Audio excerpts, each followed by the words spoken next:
my experience as a Muslim hijabi woman at Turning Point USA Amfest 2025. Part 1, I'm just staring at the white notes page, thinking of a way to start my story. Where do I even begin?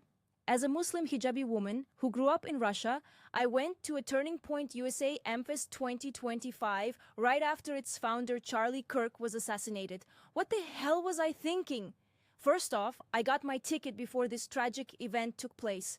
And yes, it was tragic. I don't agree with, nor do I care for, the portion of the left that felt indifferent or even celebrated his death. It reminds me of the conservatives in Russia who felt indifferent, dismissive, even celebratory when Navalny was killed. And yes, these two events are comparable because in every society there's always this dynamic, a majority and minority. Navalny was the minority in Russia, a liberal. Charlie was the minority here, a conservative. The difference, every 8 years, the vibe changes in the US, while in Russia it remained consistent. This brings to my main point, why I went to Amfest 2025.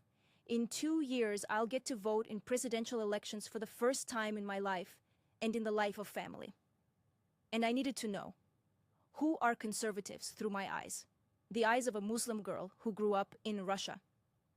I'd like to offer a cultural explanation that matters.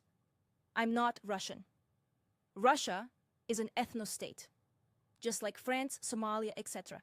If, say, I grew up in Somalia, you would have no problem understanding me if I told you, I am from Somalia, but I'm not Somalian. I'm ABC.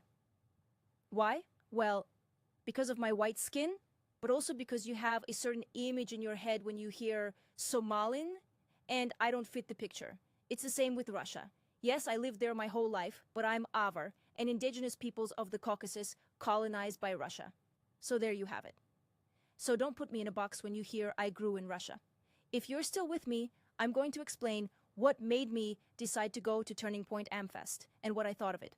After October 7th, I, just like every other person, was following the news, praying for hostages get home safely and that innocent Palestinians do not get dragged into a war they did not sign up for. Tucker Carlson got my attention around this time. Luckily, I didn't really know who he was, so I started watching his podcasts. And they were on point. Side note, it is one thing to speak on topics you agree with already. And it's a whole different thing when you are changing your opinion in real time. And I sensed, oh, this man is going through some shift and he's letting us total strangers witness his growth. Then I learned he supported invasion in Iraq and he regrets his decision. So, Tucker, you didn't give me a chance to dislike you. Side note, I'm glad I got on this journey late, only now really witnessing the American political landscape without years of inherited loyalties attached.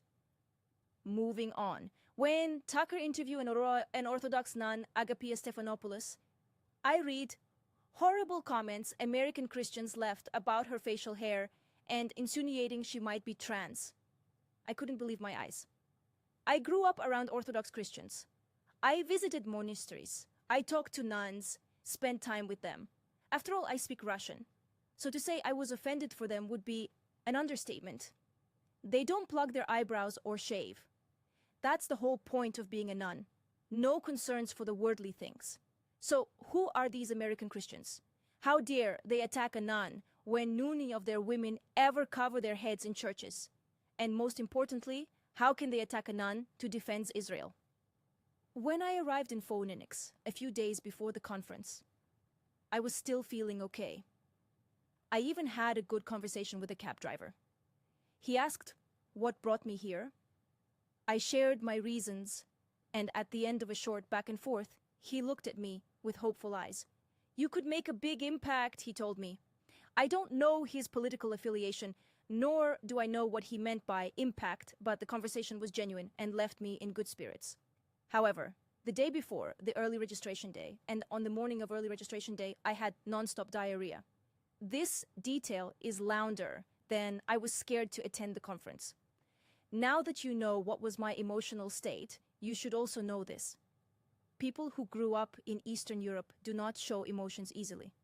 So, When I joined the line for the early event registration, despite being in a state of fear, despite praying, reciting Surah Al-Fatiha, despite telling myself, it's okay to leave at any point, I give you the permission.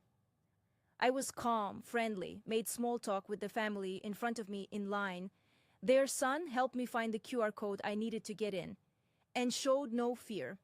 Even if I wanted, it's hard because of my upbringing. So I was myself. Calmly got through the security, went to the VIP check-in because I bought a VIP ticket, had a friendly interaction with the volunteer.